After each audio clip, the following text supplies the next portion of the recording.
buenas noches, gracias por el honor de su sintonía en este programa especial de Milenio Televisión respecto a las elecciones presidenciales de Estados Unidos a menos de 75 días de que se llegue esta fecha tan esperada, uno de los momentos más importantes de su historia, ya que el 5 de noviembre se definirá el futuro del país con estos comicios. Sin duda, la joya de la corona será la Casa Blanca, la presidencia de la República, la cual buscan ganar tanto Kamala Harris como Donald Trump, quienes ya han arrancado sus campañas con importantes visiones que no solo podrían impactar en la política nacional, también en el panorama internacional, también a nosotros como vecinos de Estados Unidos nos van a impactar. Y aquí en Milenio tendremos toda una gran cobertura con las noticias, el análisis de cara a estos comicios. En estas próximas elecciones, los votantes no solo van a elegir al presidente número 48 de la nación norteamericana, estarán en juego otros puestos importantes en el gobierno.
El proceso electoral de Estados Unidos para elegir a un presidente consta de varias fases. La primera son las elecciones primarias y los caucus. En esta, los partidos políticos votan internamente por el perfil que haya expresado su interés por la presidencia y que quieran que lo represente. Después siguen las convenciones nacionales. En ellas ambos partidos eligen oficialmente a los candidatos a la presidencia y vicepresidencia. A partir de esta fecha inicia el periodo de campañas. En este, los candidatos recorren el país para ganar el apoyo de los votantes.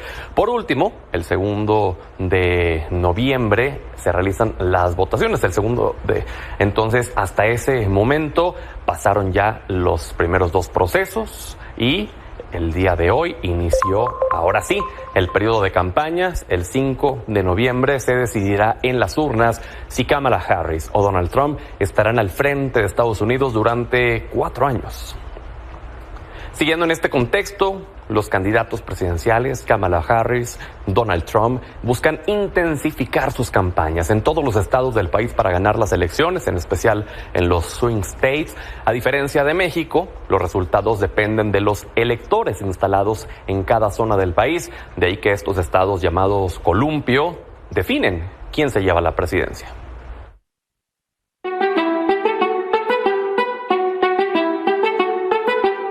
En Estados Unidos, el resultado de las elecciones presidenciales y vicepresidenciales se determina de manera indirecta, es decir, que no depende directamente del voto de los ciudadanos. En cambio, su constitución establece un proceso conocido como colegio electoral, y son los votos de los llamados electores quienes determinan quién ocupa la Casa Blanca. En total, hay 538 electores en todo el país, y el número de ellos en cada estado está determinado por su número de habitantes, más 2 senadores. Por ello, estados como California, con más población, tienen 55 votos electorales, Texas tiene 34 y Florida 27, mientras que Wyoming, Vermont o Dakota del Sur tienen apenas 3 votos electorales. Los electores son elegidos por el partido político de los candidatos, pero cada estado tiene sus propias leyes para determinar cómo estos son seleccionados y cuáles son sus responsabilidades.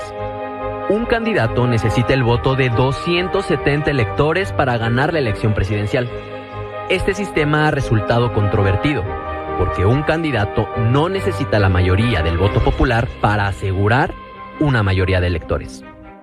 En 2016, Hillary Clinton obtuvo casi 3 millones de votos más que Donald Trump. Sin embargo, este venció a su contrincante y se convirtió en presidente de los Estados Unidos. En 2020, el candidato demócrata Joe Biden ganó las elecciones presidenciales con un total de 306 votos electorales a su favor, superando la barrera de los 270 y a su adversario, Donald Trump, quien obtuvo 232. Mientras la carrera continúa, el candidato republicano Donald Trump y la candidata demócrata Kamala Harris saben que deben convencer a los electores de los 7 estados clave y por ello han intensificado sus campañas en Pensilvania, Michigan, Nevada y Wisconsin. Para Milenio Noticias, Kevin Ramírez.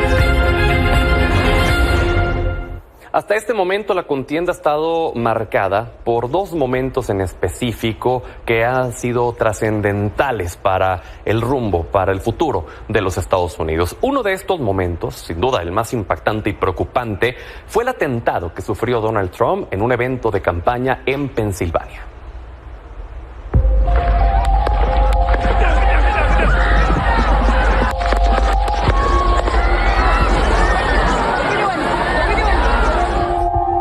El expresidente de Estados Unidos, Donald Trump, sufrió un atentado el pasado 13 de julio durante uno de sus actos de campaña en Butler, Pensilvania.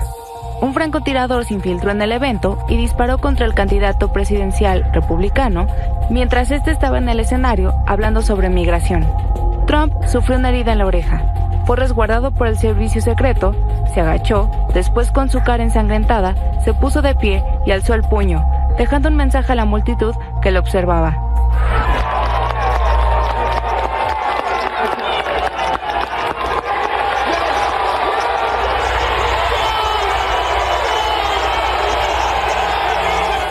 De inmediato, las fuerzas de seguridad se movilizaron y 43 segundos después del primer disparo, abatieron al atacante. También, al menos 3 personas fueron baleadas y una de ellas murió. Se trata de un bombero y padre de una niña, a quien describieron como fiel simpatizante de Trump. Esa misma tarde, el presidente de Estados Unidos, Joe Biden, y quien en ese momento seguía la carrera por la Casa Blanca, habló con Trump por teléfono. No violence on our streets. That's how democracy should work. We debate and disagree. We compare and contrast the character of the candidates, the records, the issues, the agenda, the vision for America. And in America, we resolve our differences at the battle box. La comunidad internacional también le expresó su solidaridad y horas más tarde, Trump agradeció en su red social por todos los mensajes de apoyo. Sin embargo, los disparos del pistolero, identificado por el FBI como Thomas Matthew Crooks, de 20 años, no solo dejaron víctimas y heridos, pues causó dudas sobre la seguridad en los eventos de campaña.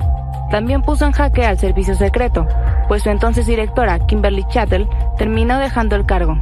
The assassination attempt of former President Donald Trump on July 13th is the most significant operational failure of the Secret Service in decades, and I am keeping him and his family in my thoughts. Este ataque se investiga como un magnicidio, algo no visto desde el intento de asesinato a Ronald Reagan en 1981. Milenio Noticias. Bueno, y el otro momento está indirectamente ligado o directamente, también así se puede ver, porque a partir de ese suceso, Donald Trump tomó mucha más fuerza y obligó a que Joe Biden renunciara a la candidatura demócrata.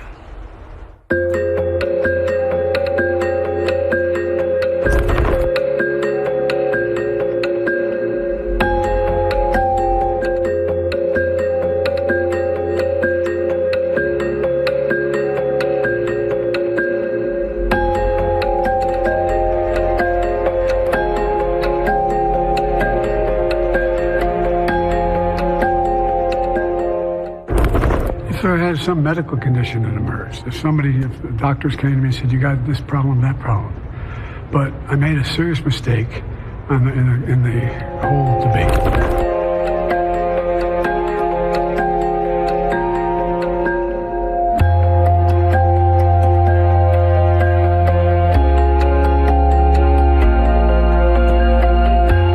Just a few months, the American people will choose the course of America's future. I made my choice. I've made my views known. I would like to thank our great Vice President Kamala Harris. She's experienced, she's tough, she's capable. She's been an incredible partner to me and a leader for our country.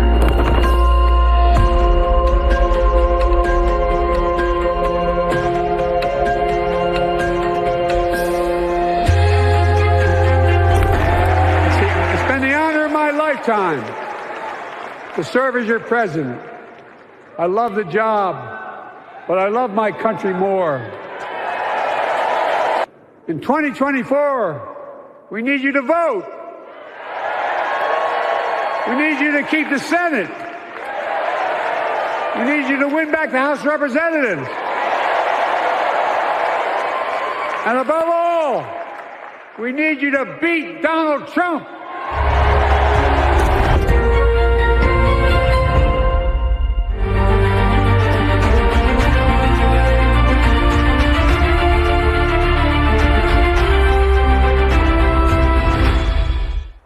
Y anoche concluyó la Convención Nacional Demócrata con el momento estelar, donde Kamala Harris aceptó la candidatura por la presidencia, renovó la posibilidad del partido de hacer frente a Donald Trump en las próximas elecciones, y vamos a enlazarnos justamente hacia Chicago, Illinois, donde fue sede de este magno evento para los demócratas. Randy Serrano, corresponsal de Telemundo, danos los detalles, lo que se vivió durante esta semana. Buenas noches.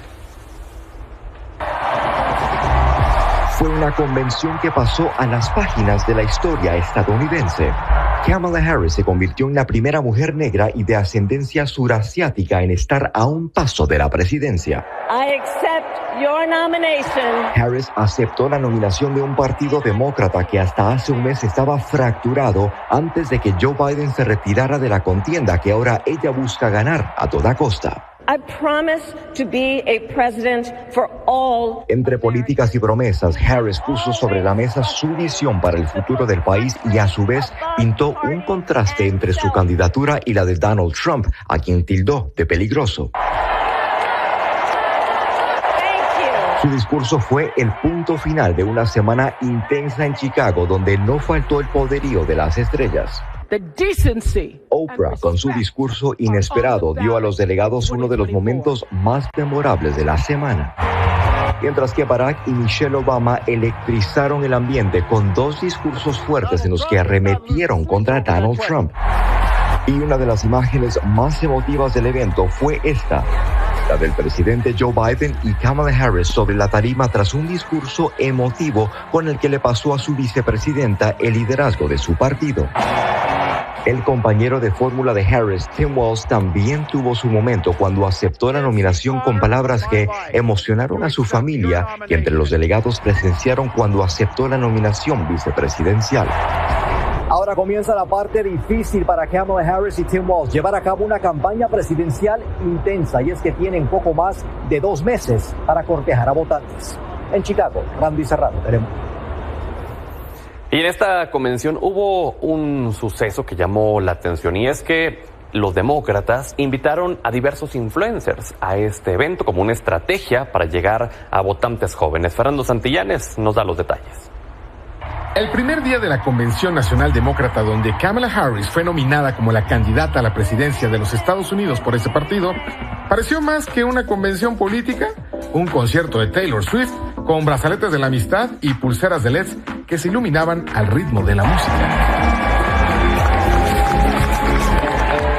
La estrategia de los demócratas para atraer a votantes más jóvenes y refrescar la imagen del partido consiste en varios elementos, pero el más importante es que por primera vez se acreditó a 200 influencers y creadores de contenido como si fueran miembros de la prensa, incluso con algunos privilegios extras como una fila rápida para acceder a la convención, zonas VIP para estar en la convención y un lounge con comida, ropa y espacios para grabar su contenido de los llamados Creators for Kamala.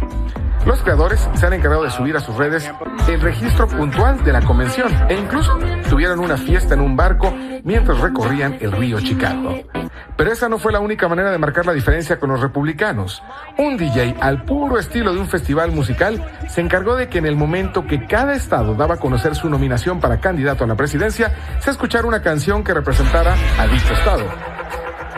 Now once again, my name is DJ Cassidy, and this is the DNC roll call. So let's pass the mic around the nation.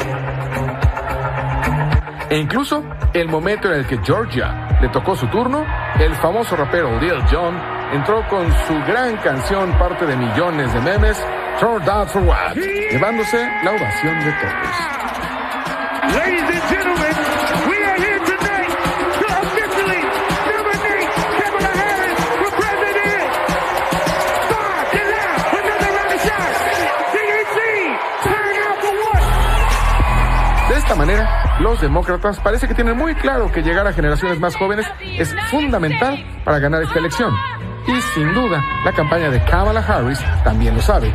Y seguramente veremos una campaña llena de memes, bailes virales y videos dirigidos a esos votantes que se informan y deciden en gran medida por la influencia de las redes sociales. Para Milenio Noticias, Fernando Santillanes. Ya vimos lo que aconteció con los demócratas. Ahora veamos lo que se suscitó en la Convención Nacional Republicana. Se celebró del 15 al 18 de julio en Wisconsin, aunque los líderes republicanos habían instado a los oradores para que dieran mensajes de unidad tras el atentado que sufrió Trump. Durante los 4 días, los discursos incluyeron una retórica incendiaria respecto a los demócratas, la seguridad en la frontera, la migración ilegal. Sin embargo, la convención republicana terminó envuelta en un ambiente de total apoyo hacia el expresidente, que afianzó su estatus como líder político del Partido Republicano, al menos en el presente, durante varios años más. He didn't need politics, but the country needed him. Chose to endure abuse, slander, and persecution. And he did it because he loves this country. It's a massive invasion at our southern border that has spread misery, crime, poverty, disease, and destruction to communities all across our land. Nobody's ever seen anything like it. I will end the illegal immigration crisis by closing our border and finishing the wall, most of which I've already built, to stop the invasion into our country that's killing hundreds of thousands of people a year. Pero ¿cuáles son los temas que realmente mueven al electorado estadounidense? La economía se ha posicionado como un tema fundamental en estas elecciones.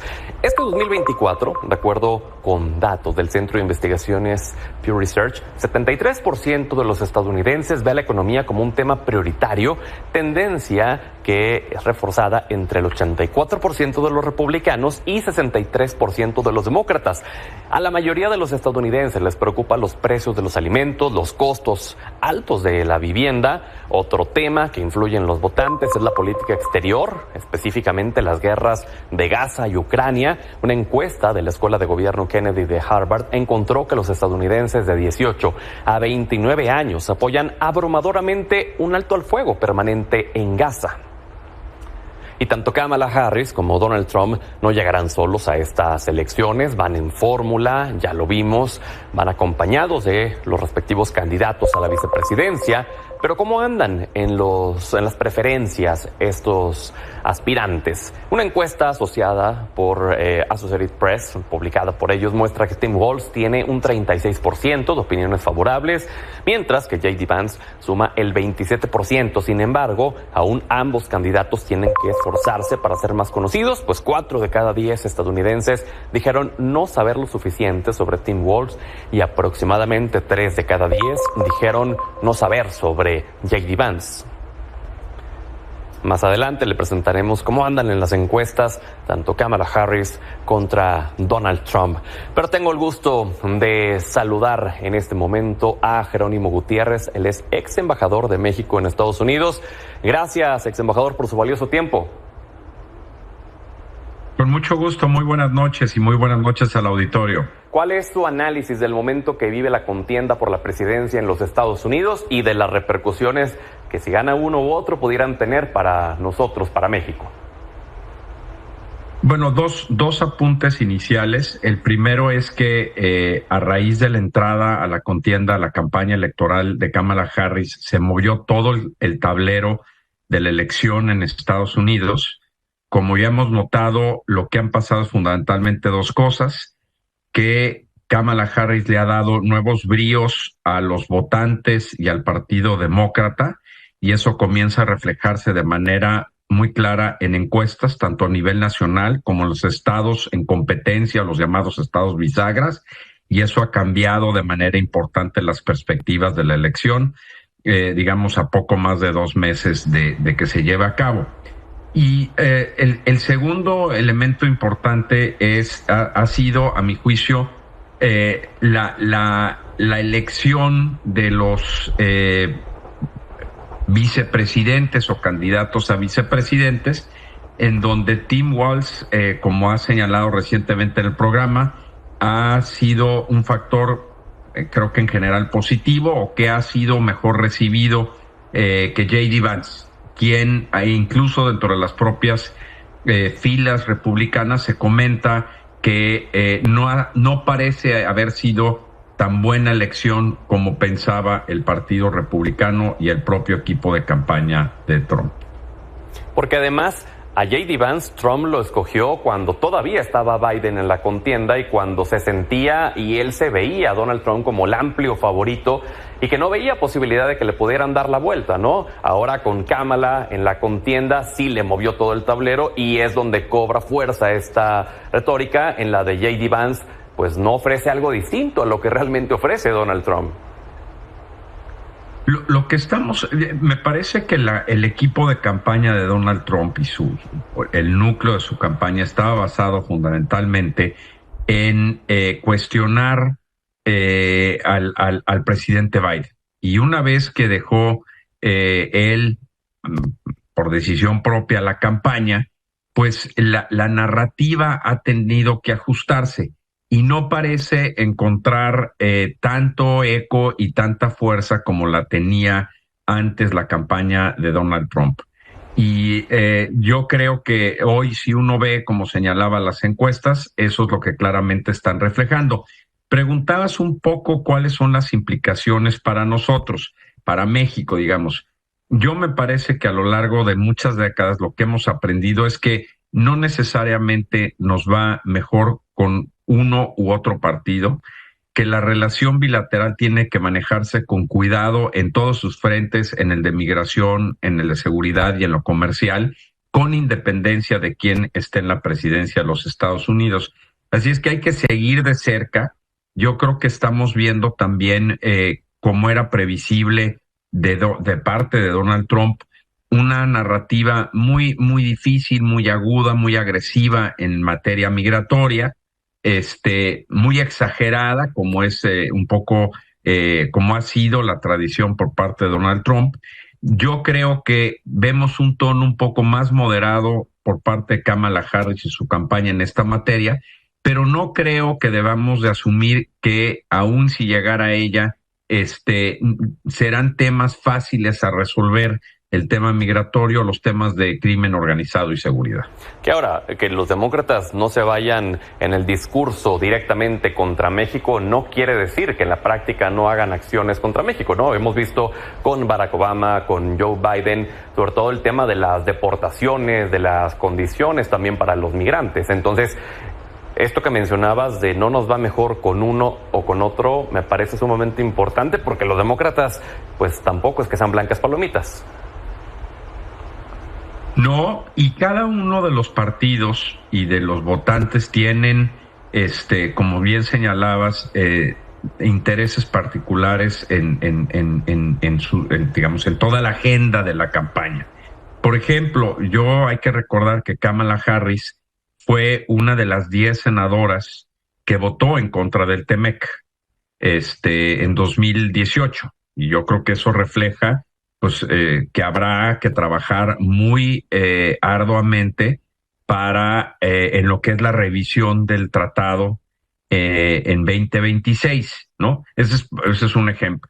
Entonces, me parece que la posición sabia es no asumir que será más fácil con ninguno de los dos hoy candidatos a la presidencia. Sin embargo, las amenazas en el aspecto comercial por parte de Donald Trump, pues sí son significativas de cara a esta revisión que viene del TEMEC, sobre todo en el sector automotriz, ¿no? Yo creo que vamos a enfrentar un proceso de revisión bastante complicado, independientemente de quién esté. 2 razones. Una es, tradicionalmente era el Partido Republicano el que tendría a ser pro comercio internacional, y el Partido Demócrata más cerrado al comercio internacional. Esa es digamos, lo que han sido las posiciones tradicionales, lo fueron ciertamente en la negociación del Telecán hace ya prácticamente 30 años, lo fueron en cierto sentido también en la negociación del TEMEC. Hay que recordar que el TEMEC tuvo que pasar con una mayoría, con una mezcla de votos republicanos y demócratas, como fue el caso también en el Telecán, ¿no? Y eso no me sorprende que lo volvamos a ver. Hoy en día los extremos se cruzan. Para el Partido Demócrata y previsiblemente para un gobierno de Kamala Harris, una política comercial centrada en proteger a los trabajadores estadounidenses, en los temas de medio ambiente y en todo el tema laboral, va a estar muy marcada. Así lo han dejado ver la administración Biden y la representante comercial de los Estados Unidos, que hoy sirve en una administración demócrata. Y del lado del Partido Republicano, yo creo que hay preocupaciones también, sobre todo, por ejemplo, en la presencia de inversión china en México. Si China está utilizando a México para invadir el mercado estadounidense, es una preocupación muy marcada o más marcada en el Partido Republicano. Es decir, los extremos de ambos partidos en materia de comercio hoy curiosamente se tocan y se refuerzan. Así es que tendremos, insisto, una revisión que va a requerir de mucho trabajo diplomático, de mucha negociación comercial inteligente, y para lo cual hay que estar preparados. También será un nuevo gobierno acá en México que habrá de enfrentar esta renegociación. ¿Cómo has visto los nombramientos que ha hecho la presidenta electa Claudia Sheinbaum y a la propia Claudia? Mira, yo lo que diría es que cada 12 años los gobiernos de México y Estados Unidos empiezan prácticamente al mismo tiempo, con unos meses de diferencia. Ocurrió, y eso en general ha presentado una oportunidad, si no por otra razón, porque el horizonte de planeación de la relación es al menos de 4 años, ¿no? En 1988-89, digamos, ocurrió con el presidente Carlos Salinas de Gortari y Bush padre, y tuvimos como resultado durante ese periodo el Telecán. En el año 2000 fue Vicente Fox y Bush hijo, y se creó la Cumbre de Líderes de América del Norte, la Alianza para la Prosperidad y la Seguridad, es decir, en ambos casos agendas muy ambiciosas.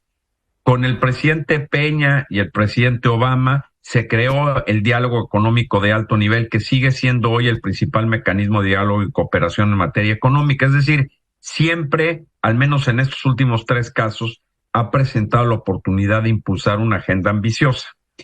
Ojalá y la administración en México y también en Estados Unidos aproveche eso y pueda construirse una agenda ambiciosa, porque me parece que nos conviene y el momento es útil por todo lo que se ha discutido de la reconversión y reconfiguración de cadenas productivas, por todo lo que está pasando a nivel mundial y porque tenemos una muy buena base en el TEMEC, ¿no?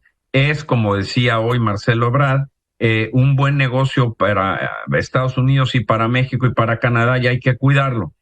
Esta coyuntura presenta oportunidades, ojalá y se aprovechen, y hay que trabajar para ello. Pues, embajador, le agradezco que nos haya brindado su valioso tiempo. Qué honor tenerlo con nosotros. Buenas noches y saludos. Igualmente, muy buenas noches y como siempre un gusto. Gracias. Vamos a la pausa. Quédese con nosotros porque al regresar tendremos mesa de análisis. ¿Cómo está la contienda en Estados Unidos? ¿Cómo está el panorama internacional a menos de 75 días de esta importante elección? No le cambie. Estamos de vuelta para analizar ese panorama político en Estados Unidos. Le agradezco a Talia Vizcán, internacionalista y académica, Edgar López Vallejo, representante de los demócratas en México, y Horacio Besón, editor de Fronteras, aquí en Milenio. Bienvenida, bienvenidos. Hola, Pedro. Honrado, es un placer como siempre. Gracias. Gracias, Pedro. A ver, comencemos primero con un análisis del panorama que están viendo ustedes a menos de 75 días de estas elecciones tan importantes. Talia, adelante.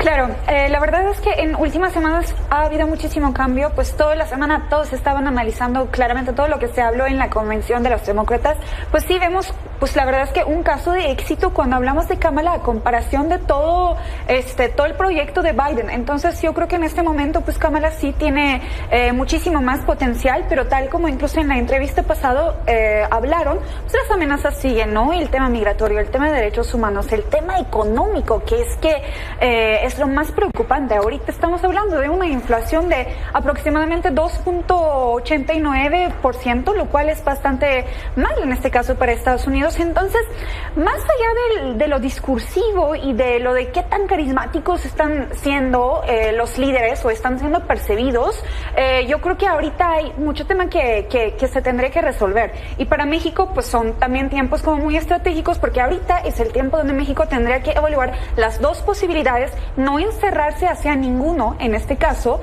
y pues verlo pragmático, ¿no? Porque los dos candidatos tienen todavía mucha área de oportunidad. En este caso no podríamos como pues protagonizar a uno y decir que está perfecto, porque incluso como lo de Kamala tiene poca experiencia en la política, entonces sí es una nueva cara, sí pinta muy bien que sea mujer, que sea multiétnica, multicultural en este caso, pero hay mucha pregunta económica en este caso. Y lo de Trump, pues yo creo que ya conocemos los retos de Trump, ya conocemos pues toda bipolaridad que ha generado y también pues el tema de sus seguidores, ¿no? Lo extremo que puede poner su campaña en este caso. Ok, Edgar. Sí, la primera cosa es que realmente ha cambiado mucho el panorama. Estamos muy contentos, está toda la población demócrata saltando, gritando. El tema de la convención fue joy, alegría, regocijo. Y es para recordarnos que se trata no de regresar al pasado. We're not going back. No vamos a regresar. Vamos hacia adelante, hacia el futuro. Kamala definió una visión de un futuro que es inclusivo, que hace bien en la economía, en la migración, en todos los aspectos, en la seguridad, a todas estas gentes que estaban representadas en la convención, que son los estadounidenses de todos los días, mientras que los republicanos son exclusivos y quieren beneficiar solamente a las familias blancas, supremacistas blancas, los demócratas están diciendo, no, vayamos al futuro y vayamos juntos. ¿Por qué? Por los principios de justicia e igualdad y porque es necesario hacerle fácil a la gente que tenga oportunidad y que si quiere ser feliz tenga los medios para hacerlo. Horacio, ¿cuál es tu análisis? Yo creo que aquí la ventaja que tienen los demócratas en torno de las últimas semanas es que le dieron la vuelta al punto de vista y a dónde estaba el foco. Estaba ganando la partida menos mediáticamente los republicanos, Trump ante un Biden avejentado, y ahora se nota en la convención que pasó como incluso lo vio mucho más gente. Hubo el rating que tuvieron los demócratas rompe con los republicanos, saben que tienen ahorita la atención, se está moviendo ya la defensiva, la parte de los republicanos, Donald Trump aumentando los ataques, y esto puede ser estar en el escenario tanto en los medios de comunicación, de boca a boca entre los estadounidenses y obviamente en las redes sociales. Implica para los demócratas tanto una oportunidad para verse más empáticos, con mayor posibilidad de tener esa convergencia con lo que ellos llamaron mucho el vecino. A lo mejor pensamos distinto, pero hacemos una congruencia hacia el futuro de Estados Unidos con el vecino, pero también implica que está la parte de que qué está pasando con la economía. Al estar en el escenario está ese foco que puede también se puede percibir lo positivo ahorita para caminar y subir los puntos, pero también implica que empiecen a cuestionar qué está pasando con la economía, aunque se habla de que se ha reducido bastante la inflación, el control. Claro. Entonces va por ahí, va a ser estos 73 días claves, ¿no? Ahora, uno de los temas que le interesan mucho a los votantes en Estados Unidos y que a nosotros y al mundo entero en general también le interesa es el tema de la política exterior, es el tema en específico de las guerras de Ucrania, de Gaza. Mostrábamos las encuestas de cómo es uno de los temas más trascendentales para los estadounidenses. Talia, ¿cómo estás viendo este tema en específico de las guerras con un eventual Kamala Harris o con un eventual Donald Trump? Sí, el tema de política exterior estadounidense ha sido un problema para todo el mundo. Desde sus políticas de intervención, yo creo que los dos partidos han tomado decisiones pésimas históricamente y pues nada más han sido como falsas promesas de que según Estados Unidos iba casi ponerse como mediador de las guerras, pero pues eso no fue, nada más ha sido un actor que provocó más y generó más problemas. En este caso, Kamala, o sea, yo con Kamala veo un perfil un poquito más pacífica ante la situación en Gaza. Yo creo que la solución de 2 estados es una posibilidad que se puede plantear con Kamala Harris, pero a final de cuentas es Estados Unidos y Estados Unidos sigue siendo un aliado tradicionalmente de Israel. Entonces allá yo creo que tendrían que hacer más caso a la opinión pública, a la opinión de estos jóvenes, donde tú pusiste justo en la encuesta, pues la gente quiere paz, esto es uno. Y con los republicanos yo creo que es un poco más difícil porque ellos sí tienen una postura muchísimo más abierta en el sentido de que sean pro-Israel. Digo, los dos a final de cuentas apoyan a Israel. Y respecto al tema de Rusia, pues para Rusia no les importa quién va a ganar. Estados Unidos siempre va a ser el enemigo. Entonces, en caso de Rusia, yo creo que es posible que con Trump incluso hayan políticas un poquito más impredecibles, más duros, pero a lo mejor en el sentido comercial se puede llegar a un acuerdo, negociación, lo veo difícil. Y con Kamala Harris yo creo que no habría como un mayor cambio, porque ha sido bastante difícil que Estados Unidos tomara un papel importante como mediador. En el caso ruso-ucraniano, pues es una región que Estados Unidos no ha sabido muy bien cómo representar sus intereses en este caso. Entonces a lo mejor sería una negociación a través de los aliados, los países de la OTAN, la Unión Europea, que tendría más papel. Pues ojalá se resuelvan, pero yo creo que sí hay más esperanza en el tema de Gaza si Kamala gana. ¿Qué opinas? Porque Donald Trump ha prometido que si él llega a ser electo, incluso antes de que tome posesión, él va a acabar con una llamada, dijo, las guerras, en específico la de Ucrania, y ha habido históricamente pues una relación más cordial, ¿no?, entre Trump y Putin. Edgar. Sí, así es. Bueno, Netanyahu, por principio de cuentas, eso no lo digo yo, a mí me lo dijo una internacionalista, cuando estábamos hablando de por qué Netanyahu no aceptaba las presiones de Joe Biden y de Kamala Harris, que lo acaba de mencionar. Lleguemos a una tregua ahora, lleguemos a una solución con 2 estados, lleguemos a una solución que le dé seguridad a los israelíes y a los palestinos, lleguemos a una solución que le da seguridad a Israel, ¿no? Entonces, mientras la idea es llegar ahí, a mí me dijeron que Netanyahu quiere darle la victoria de la tregua a Trump después de que él sea electo. Yo no sé si es esto, pero sí implica una relación entre Trump y Netanyahu. Ahora, como he dicho antes, Trump tiene una dependencia financiera de Putin desde los años 1980 y tantos, ¿no? Entonces, sí hay una relación ahí. Y con Ucrania, Kamala dijo, vamos a seguir apoyando a Ucrania porque es defender la libertad, es defender la democracia del imperialismo. Entonces, tal estaba hablando de las guerras que ha hecho antes Estados Unidos, pero el agresor hoy día es Putin y es Rusia, ¿no? Y están tratando de tomar el país para sí mismos, para los rusos, cuando es de los ucranianos. Entonces, Estados Unidos va a seguir apoyando. Ahora, hay una cosa que es muy, muy, muy importante cuando hablamos de Rusia, Estados Unidos y México. Este es como el problema de el three body problem, ¿no? Como la serie. Aquí hay un problema de que hay un caos entre las atracciones de los 3 países geopolíticas, pero México tiene que entender que hay dos razones de geopolítica básicas en la relación que rigen lo que pasa y lo que va a pasar siempre entre Estados Unidos, México y Rusia. La primera es que México y Estados Unidos son interdependientes, son como mellizos unidos por el ombligo y nunca se van a separar. Ok, ese es un hecho básico. El otro hecho básico, como lo decía Talía, es que a Putin, Estados Unidos le conviene más muerto, terminado, paralizado, ¿no? Ahora, ¿dónde entra México?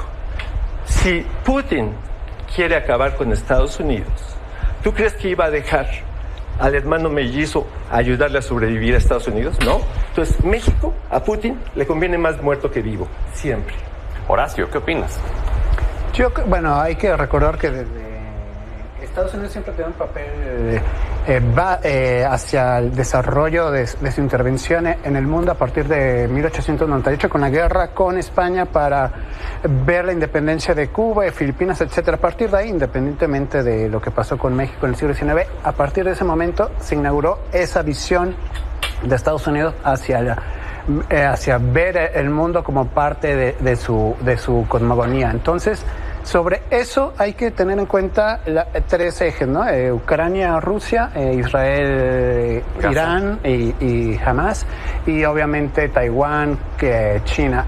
Aquí la cuestión es, y lo dejó claro ayer, creo que fue contundente Kamala Harris, en el sentido de que siempre van a apoyar a Israel, eso es parte de la esencia estadounidense, pero también pudo haberse evitado, pero sí dejó claro que se necesita un Estado de palestino mucho más fuerte, mucho más independiente. Y esto quizá hay que recordar que en la convención demócrata hubo manifestaciones muy grandes pro-Palestina. En Michigan es un estado con grandes electores de parte que profesan el Islam. Entonces, en esa parte que es un estado clave de estos estados péndulo que puedan gobernar, fue esa parte de seducir, y entonces es manejar el ajedrez de, queda claro, seguiremos con Israel, pero tenemos que hablar mucho más fuerte contra Netanyahu. Creo que es clara esa confrontación con Netanyahu en el sentido de que se tiene que terminar electoralmente esa coalición interna de Netanyahu con la parte de extrema derecha y llegar a un acuerdo primero interno de Israel para que pueda tener una evolución. De Ucrania yo creo que es inamovible en la parte de los demócratas. Por la parte de Trump, él obviamente pues prácticamente da a entender que daría la espalda a Ucrania, que no le interesa zona del mundo, y va por ahí. De China se habló más de la parte comercial y creo que habría mayor confrontación, eso sí, de la parte de Trump, de la parte de los republicanos hacia China. Talia, Edgar mencionó algo que me parece muy relevante, dado lo que hemos venido hablando contigo en Entre Fronteras en este Milenio 20 Horas. Edgar mencionó, el agresor es Putin. ¿Así lo percibes tú? Yo creo que no somos los indicados en este foro pues para denominarlo. O sea, digo, yo en este caso yo soy científica social, entonces creo que esto es un discurso político, entonces pues mi compañero tiene como una representación político, entonces es normal que también diga esto. El agresor, ¿quién es el agresor? Pues Zelensky también ha sido un agresor, pues Putin también desde cierta perspectiva ha sido un agresor, Netanyahu ha sido un genocidio, eso sí, es un hecho. Entonces yo creo que aquí, o sea, eso no es el tema. O sea, ya llevamos 2 años, no estamos debatiendo quién ha sido como un agresor en este caso, sino como si realmente buscamos como la solución.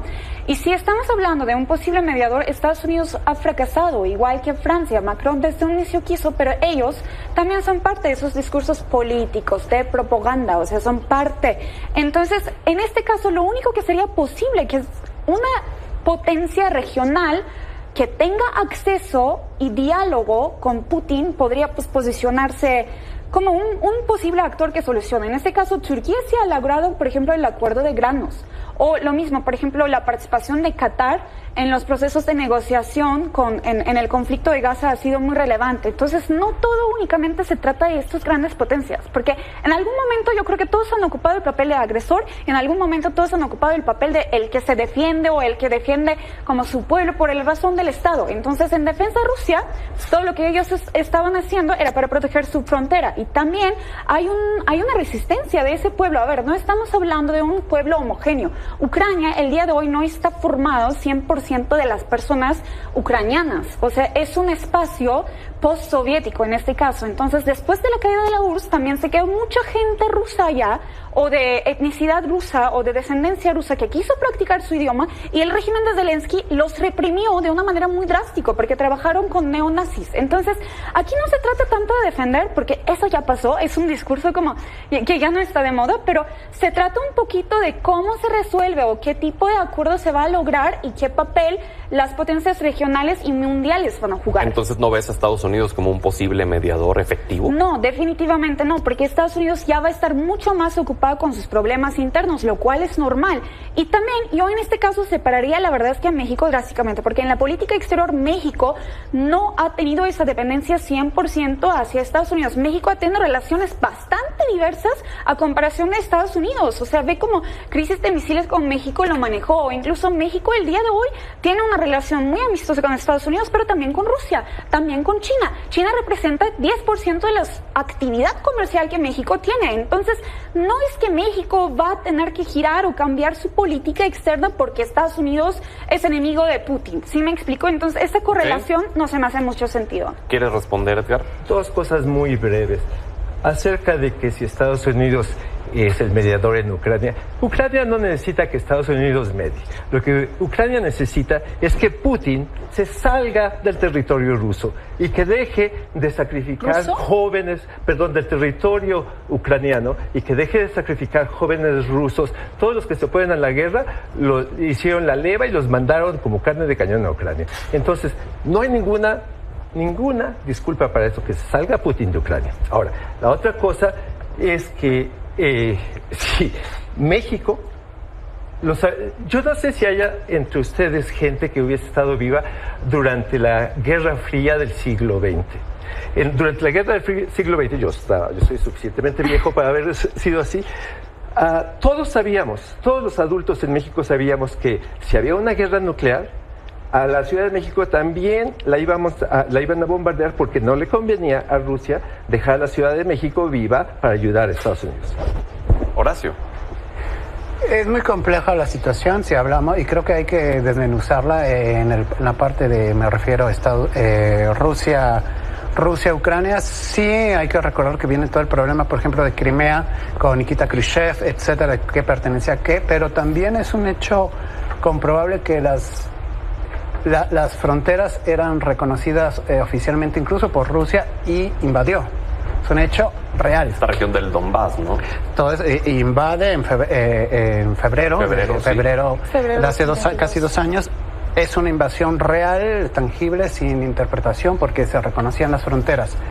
Es muy complejo por ahí, y justo no queda otra más que voltear hacia adelante en el sentido de, como en todas las guerras que ha habido, invasores, no invasores, la Segunda Guerra Mundial, etcétera, negociar, y se tiene que ir, después de un desgaste, a platicar y ver cómo va a quedar esto. La cuestión es que creo que sí, en este caso tiene que ser más que nada Europa y Turquía y toda esa zona, más que Estados Unidos. Yo creo que aquí Estados Unidos puede bajar el peso, puede bajar el tono, pero no puede intervenir ya más allá, porque sí es aliado totalmente de Kiev. Ahora hablemos del tema económico, pero en específico de la parte comercial con México. Escuchábamos al embajador hace algunos momentos decir, es una mentira decir que a México le va mejor con demócratas o con republicanos. No hay forma de poder medir esto. ¿Difieres o estás de acuerdo con eso? Estoy completamente de acuerdo. Pues es un hecho de que la mayoría de la actividad comercial que México tiene, pues es con Estados Unidos. 75% es la cantidad. Y pues 5% es con Canadá, que también es otro miembro de TEMEC. Entonces sí hay que mantener esta relación. Es muy importante para México. Y pues claramente existen posibilidades, ¿no? Con Trump vimos como unos discursos un poco más amenazantes respecto al tema de aranceles, respecto al tema de restringir el poder que México en este caso tiene, pero tampoco podemos asegurar de que sí se cancelaría este tratado en este caso. Y pues con demócratas tampoco es una garantía, porque incluso como embajador dijo Kamala Harris cuando era senadora, ella ni siquiera estaba a favor. Aquí el fenómeno económico no es únicamente algo regional, sino también global. Hay cosas muy interesantes que están pasando. Dejamos a un lado, por ejemplo, TEMEC y lo de México. Hay un fenómeno muy importante.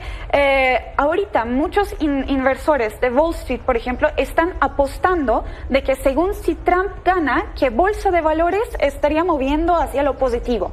Esto genera un sentimiento, una percepción psicológica, pero en la macroeconomía es muy chistoso, porque lo que genera esa percepción en algún momento, muy probablemente, vuelve a ser realidad. Entonces, esto está generando una percepción como si Trump fuera mejor economista, porque es un empresario. Digo, no lo sabemos porque yo creo que es algo que los financieros tendrían que analizar, pero esta percepción también es una amenaza al mismo tiempo. Entonces, a lo mejor el gringo típico puede llegar a pensar, decir, a ver, que Trump gane y cualquier decisión que Trump tome, incluso si es cancelar TMEC o si es salir de las alianzas, va a beneficiar a nuestro como bolsa de valores, etcétera. Digo, serían opiniones muy equivocadas a nivel de opinión pública, pero estas son las amenazas. Y para México, como el embajador dijo, tiene que dar un buen seguimiento, no tomar partidos porque no se sabe, pues Estados Unidos solo tiene estos dos partidos, y también una visión un poco más sostenible, porque no se va a acabar este tema o resolver este tema nada más con esta nueva administración. Que gane Trump o que gane Kamala, México tiene que tener una política muy inteligente y mucho de balance de poder en este caso, pues para no perder toda esa oportunidad que tiene. Claramente México puede diversificar y ya está diversificando. 8% es con el mercado de la Unión Europea, 10% con China. Hay muchos más países. México sigue siendo el país que más tratados de libre comercio tiene, pues, con otros países del mundo. Pero México aún así tiene que cuidar muchísimo a TMEC. Sin depender 100%, pero tampoco, dejándolo a un lado. ¿Sí me explico? Edgar, ¿qué opinas? Sí, bueno, yo sí quisiera diferir con el embajador. Yo estoy seguro de que los demócratas son mejores para México que Trump. Por principio de cuentas, porque Trump odia a México y lo quiere hacer a México el objeto de represalias que le ganen en su base supremacista blanca más popularidad. Eso lo ha hecho, lo va a seguir haciendo.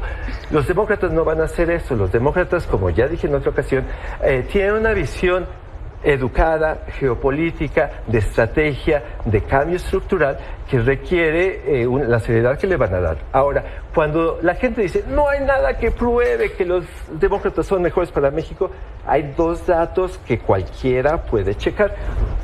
Por principio, si aceptamos como premisa que a México le va mejor cuando Estados Unidos crece más que cuando crece menos, porque obviamente México exporta más hacia Estados Unidos y crece más su producto.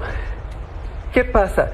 Si nosotros checamos una gráfica, vas a buscar en internet una gráfica del Producto Nacional Bruto de los Estados Unidos en los últimos 50 años, y si le superponemos los periodos presidenciales, vamos a darnos cuenta que el crecimiento ha sido del Producto Nacional Bruto de Estados Unidos ha sido mayor durante los periodos demócratas. Y eso quiere decir que los demócratas le funcionan mejor a México porque la economía crece más. Ahora, hay otro dato. No sé si ustedes vieron el discurso de Bill Clinton en la convención. Bill Clinton dijo 30 veces, chequé eso el triples veces porque me parece tan increíble que parece, no es cierto, pero lo que dijo es, desde en los últimos, 30, 40 años, se habían creado 50 millones de trabajos en la economía estadounidense. Y entonces él hizo la investigación, seguramente su equipo también, no es él solo, hizo la investigación de what's the score. Él dijo, bueno, ¿cómo quedó el marcador? Bueno, de esos 50 millones, 50... uno es para de los republicanos, presidentes republicanos, y 50 sucedieron durante los demócratas. Pero eso no es casual, eso es simple y sencillamente porque los demócratas tienden a beneficiar a la mayor cantidad posible de gente, le dan lana y la demanda crece para todos. Cuando los republicanos están en el poder, benefician solamente a los más ricos, como lo que hizo Trump con el corte de trillonario, y entonces lo que pasa es que esta lana deja de multiplicar la economía porque los ricos la guardan en sus cofres. Horacio. Yo creo que ha sido pendular la relación de los republicanos con los empresarios. Mucho tiempo provocó mayor inversión en general hacia el exterior, sobre todo porque los demócratas implicaba esa natural alianza con los sindicatos y lo que pretendía la protección de los empleos. Ya ha sido pues pendular con George Bush hijo. Sin duda la relación empezó a crecer mucho más con México, fue republicano. Con Clinton hubo ahí una especie de zigzag que al final vieron que todo esto implica que hay una tal sinergia ya, tenemos una frontera en común, tenemos unos estados que están a nivel local produciendo gran fuerza. Lo que Texas le conviene va a pesar mucho. Entonces, hoy por hoy yo creo que Trump habla bastante, es parte de su estrategia electoral de hablar en contra de, pero ya en los hechos la economía y la conveniencia va a pesar bastante. Yo creo que, como decía Claudia Sheinbaum, cualquiera de los dos vamos a tener que negociar y a ellos no les conviene cerrar, ni a los republicanos ni a los demócratas, y en todo caso el factor enemigo indirecto sería China. Es un gran negocio para Estados Unidos y para Canadá. Pues les agradezco que hayan estado con nosotros. Buenas noches. Gracias, un placer como siempre. Y quédense con nosotros, vamos a ir a una pausa y regresamos para seguir analizando, para seguir desglosando la política de Estados Unidos y las repercusiones que pudiera tener para México y el mundo. Hola, ¿qué tal? Bienvenidos si nos acaba de sintonizar. Gracias por continuar con nosotros. Ya nos acompaña desde la hora anterior. Estamos en esta transmisión especial que Milenio Televisión tiene para usted a 73 días de las elecciones presidenciales en Estados Unidos, en donde hemos estado platicando, y así lo seguiremos haciendo a lo largo de esta hora, si así nos acompaña, respecto de cómo va tanto Kamala Harris contra Donald Trump, quién va adelante en las preferencias, en las encuestas, qué es lo que han prometido, qué es lo que incluso han amenazado en contra de México, y lo estaremos desglosando en mayor medida en una mesa de análisis más adelante, también enlazándonos hacia nuestro vecino país, Estados Unidos. Pero en estas elecciones, el candidato republicano Donald Trump y Kamala Harris han intensificado las campañas en estos llamados estados bisagra, los estados que, de acuerdo al colegio electoral, aportan los votos que terminan decidiendo quién gana la elección.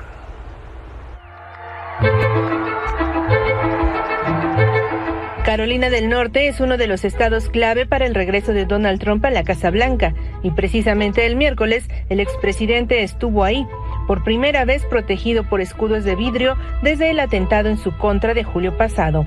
En su mensaje lanzó duras críticas a la administración de Biden. The new data from the Bureau of Labor Statistics shows that the administration padded the numbers with an extra, listen to this one, 818,000 jobs that don't exist. Una semana antes, Kamala Harris estuvo en este mismo estado y se enfocó en propuestas económicas. Together, we will build what I call an opportunity economy. En Milwaukee, la ciudad con más peso electoral, capital de Wisconsin, donde en julio Donald Trump aceptó la nominación a candidato presidencial, esta semana Kamala Harris se mostró en dos estadios llenos en simultáneo. Uno en esta ciudad donde hace un mes el republicano consagró su candidatura, y el otro en Chicago, donde se realizaba la convención demócrata. Well, they just completed their roll call, and they have nominated Coach Walz and me to be the next Vice President and President of the United States of America. So tonight, with faith and devotion, I proudly accept your nomination for President of the United States. Thank you. Michigan es uno de los estados donde Donald Trump es bien recibido y se espera que el republicano lo aproveche. We want a crime-free America. We're going to stop violent crime in the United States. Look, if he is elected, Donald Trump intends to give tax breaks to billionaires and big corporations. He intends to cut Social Security and Medicare. En Arizona, Nevada, Pensilvania y Georgia, el voto latino puede decidir el ganador de noviembre, pues esos 4 estados concentran 52 votos electorales, por lo que los mítines que han tenido ahí son fundamentales para la campaña de ambos candidatos. En Georgia, los demócratas no habían ganado en décadas y apenas lograron llevarse los votos electorales de ese estado en 2020 con Joe Biden, por lo que este año Trump intentará recobrarlo. If Harris wins, a never-ending stream of illegal alien rapists, MS-13 animals, and child predators will flood into your communities. As president, I will bring back the border security bill that Donald Trump killed, and I will sign it into law and show Donald Trump what real leadership looks like. Con información de Ameyali Serrano, Milenio Noticias.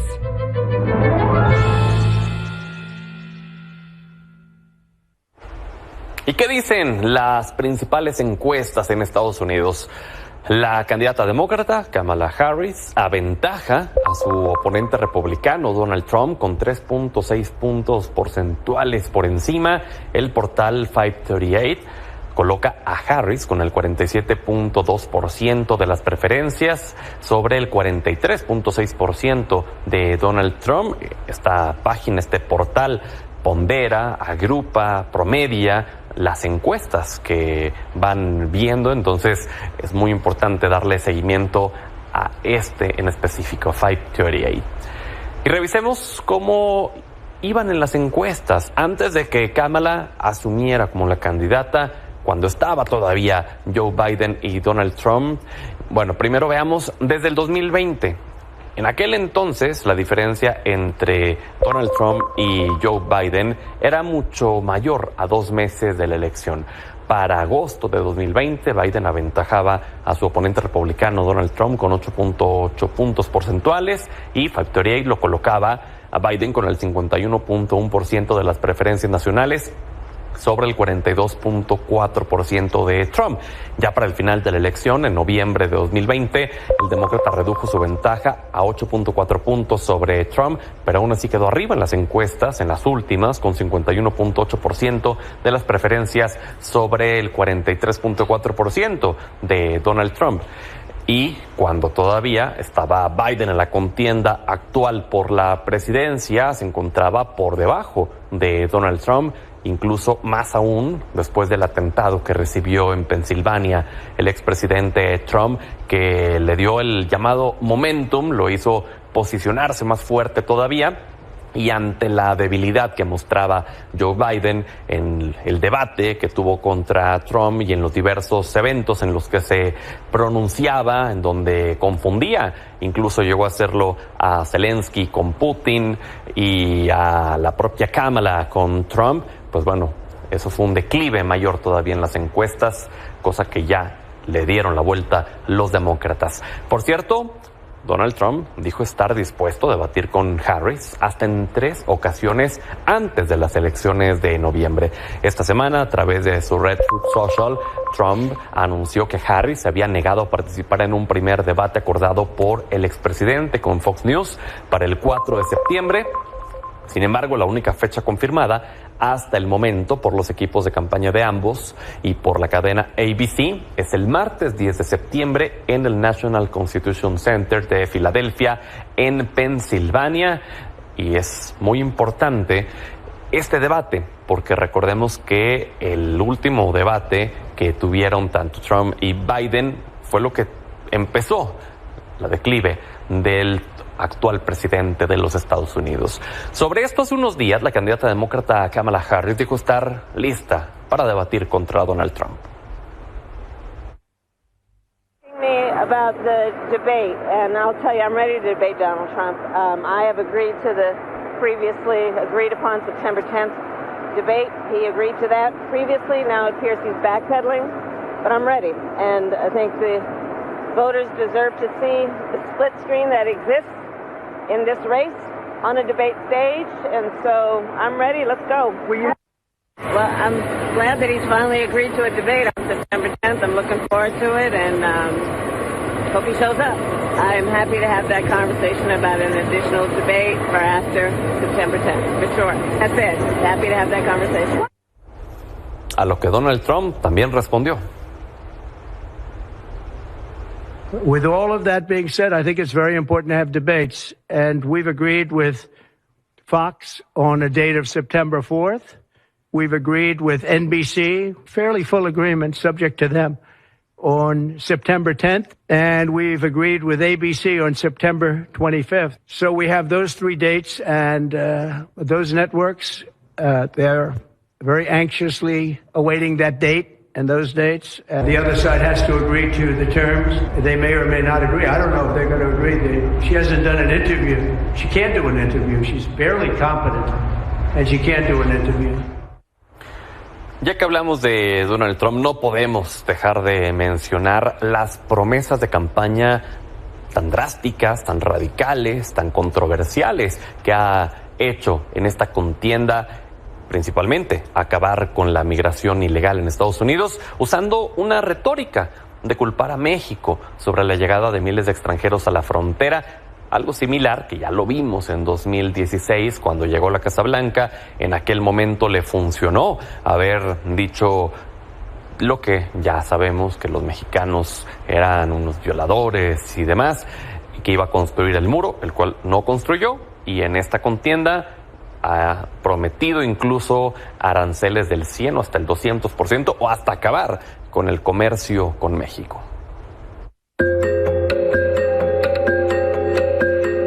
We will liberate our country from the illegal alien drug dealers, robbers, murderers, gang members, and child predators.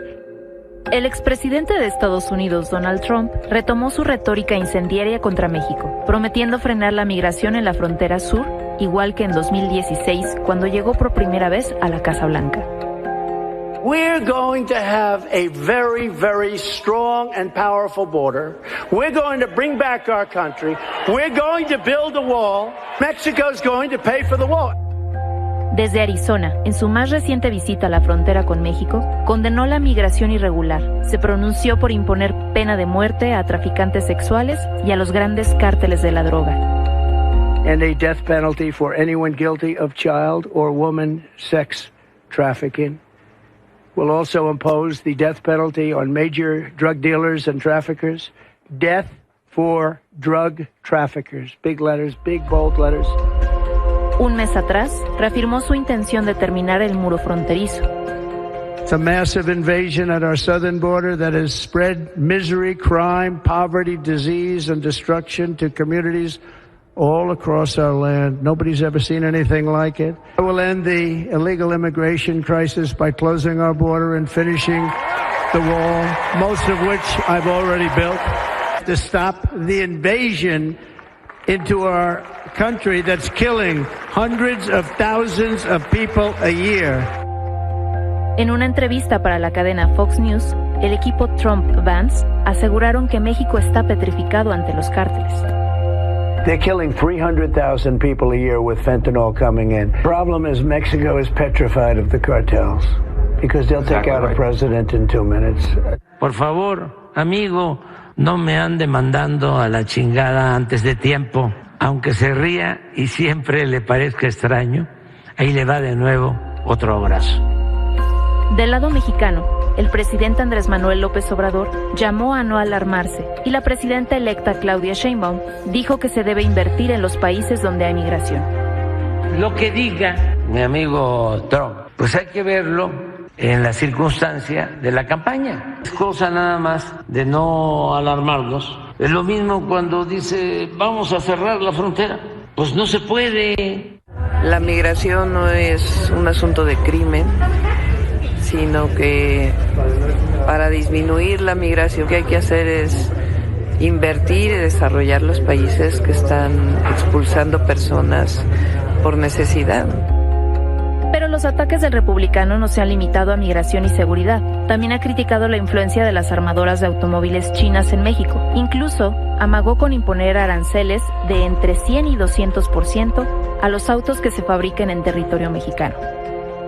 We'll put 100% to a 200% tariff. We're not going to let it happen because all of our jobs from your state will be gone.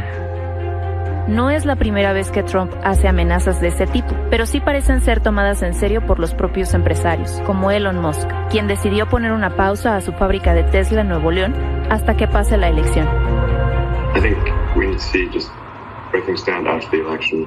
Trump has said that he will put heavy tariffs on vehicles produced in Mexico, so it doesn't make sense to invest a lot in Mexico if that is going to be the case. Y aunque hoy no se puede saber qué sucederá en la primera revisión del TEMEC, fijada para 2026, México sabe que debe estar listo, independientemente de quién gane la presidencia de la primera economía del mundo. Milenio Noticias.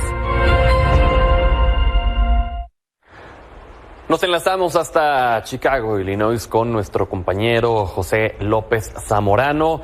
José, qué gusto saludarte. Ya te vemos que andas ahí en la calle, en las calles de Chicago.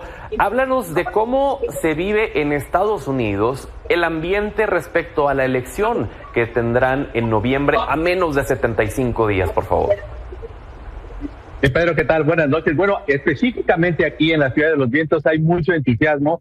Vimos a muchas personas todavía portando las pancartas de Kamala Harris y obviamente eso quedó reflejado, Pedro, en el hecho de que hubo más audiencia en el último día de la convención demócrata que en el último día de la convención republicana. Casi 1.2 millones de personas más estuvieron siguiendo, por supuesto, la coronación de Kamala Harris aquí en esta convención nacional demócrata. Y ese entusiasmo que salió de este foro democrático liberal, esta fiesta verdaderamente muy entusiasta, se está replicando a nivel nacional. Y eso se está viendo no solamente en las encuestas, Pedro, a nivel nacional y en los principales estados campo de batalla, que ya sabemos cuáles son: Arizona, Nevada, Georgia, Wisconsin, Michigan, Pensilvania y ahora Carolina del Norte, sino también entre los grupos que están en este momento registrando votantes. Tuve oportunidad de platicar con varios activistas que están registrando votantes, especialmente en los estados del suroeste y Arizona, y me dicen que el entusiasmo está allí, no lo habían sentido nunca desde la elección de Barack Obama, y eso se está reflejando, que están obteniendo números récords de registros. Por ejemplo, la organización Poder Latinx me comentó que llevan ya 18,000 personas registradas para votar este 5 de noviembre. Esto quiere decir, Pedro, que efectivamente este impulso que usualmente se da en las convenciones le está sirviendo muy bien a Kamala Harris y de alguna manera se está trasminando a aquellos estados donde importa, porque como bien sabemos, si bien este entusiasmo se está reflejando en todo el país, lo más importante es que se refleje en estos estados columpio, campos de batalla decisivos que podrían definir la elección. Se está reflejando en todas las encuestas también, y evidentemente en este momento esta ventaja de Kamala Harris y de su compañero Tim Walz tiene muy preocupados a Donald Trump y J.D. Vance con esta decisión de Robert Kennedy de sumarse a su campaña. No creo que les alcance, Pedro, porque obviamente compara el apoyo de Robert Kennedy, un personaje marginal, extraño, con unas ideas bastante fuera de lo común, con el apoyo que recibió aquí en Chicago la señora Harris de parte de las luminarias del Partido Demócrata. Estamos hablando de Joe Biden, de Barack y de Michelle Obama, de Bill y Hillary Clinton, de Oprah Winfrey, toda una constelación de las estrellas del firmamento demócrata que están en este momento impulsando y generando, multiplicando el entusiasmo a favor de su candidatura. Que hasta vimos a Stephen Curry, ¿no? Este deportista tan exitoso allá en Estados Unidos, hacer aparición en esta convención demócrata. Y esta semana hemos estado enfocados mucho en lo que sucede con los demócratas. Pero, ¿cuál es la actualidad de los republicanos, José? ¿Cómo es la percepción que hay en las calles sobre Donald Trump, sobre J.D. Vance? Pero definitivamente en ciudades demócratas como Chicago básicamente son figuras marginales.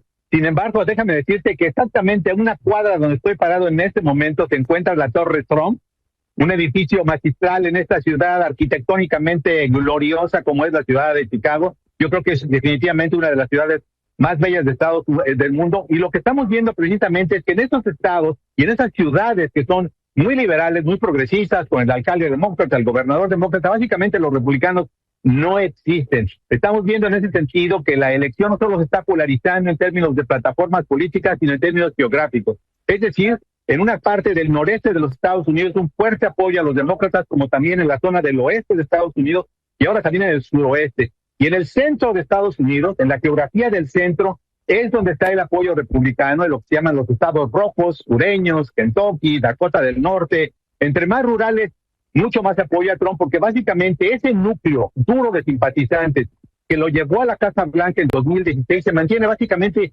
sin muchos cambios.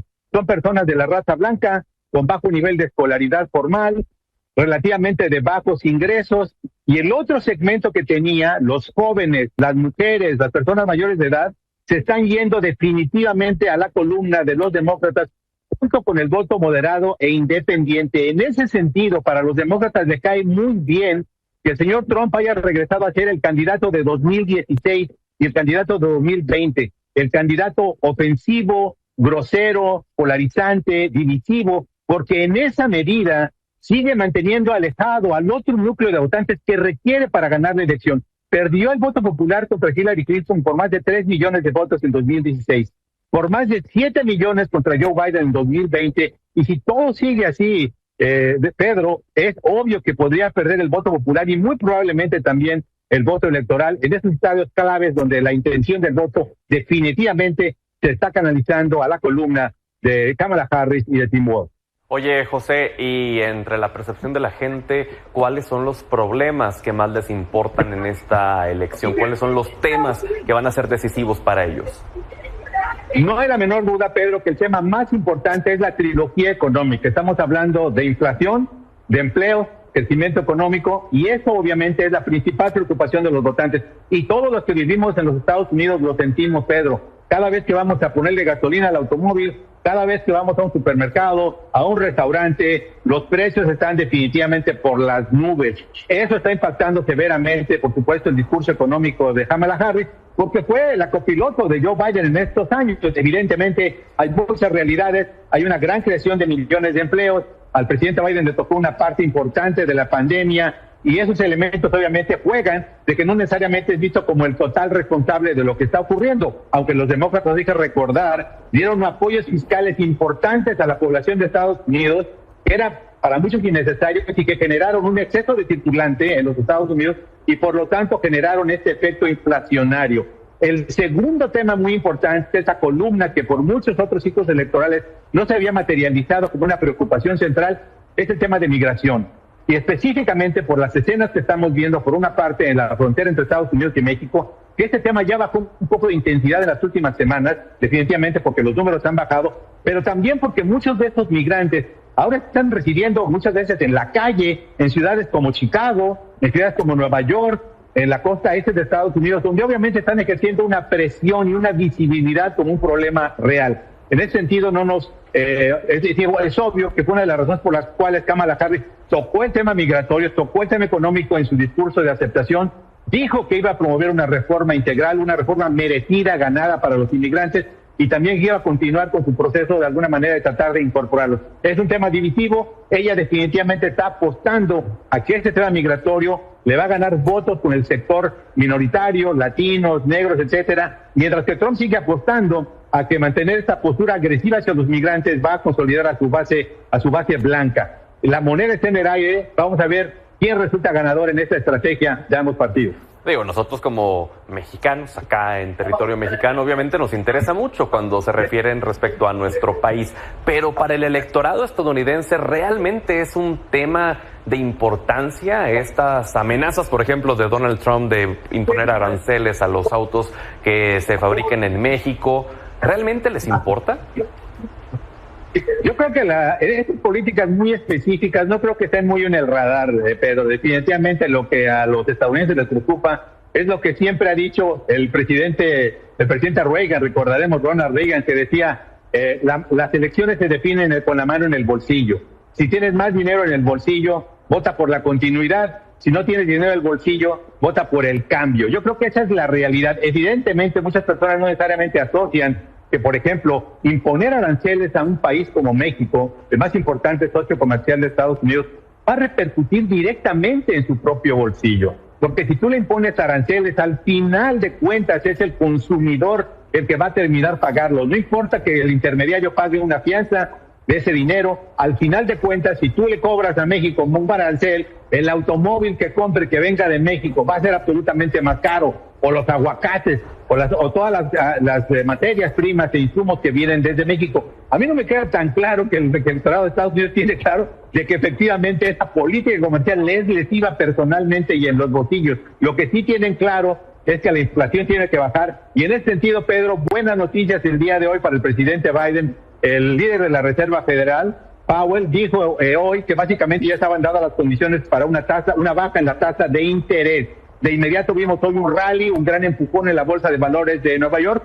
Se espera que esa decisión de reducción de las tasas ocurra en el mes de septiembre, cuando venga la próxima reunión del Banco Central de Estados Unidos, y eso podría tener cierto impacto. Probablemente es demasiado tarde para que tenga un impacto muy visible en los bolsillos de las personas antes de la elección, pero definitivamente cuando bajan las tasas de interés, la gente puede comprar más autos, puede comprar su primera casa, y eso, como sabemos aquí en Estados Unidos, el consumo es el motor del crecimiento de la economía de Estados Unidos. Sin duda, pues José, muchísimas gracias por darte el tiempo de platicar con nosotros allá desde las calles de Chicago. Te mandamos un saludo y un abrazo. Buenas noches.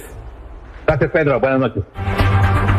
Regresamos para analizar el escenario político de Estados Unidos a menos de 75 días de las elecciones. Le agradezco a Raquel Saed, académica de la Universidad Iberoamericana y conductora del podcast Hablemos de Estados Unidos, Richard Reiter, analista político y exvocero del Partido Demócrata en México, y Nathan Wolf, experto en asuntos internacionales y bilaterales de México y Estados Unidos.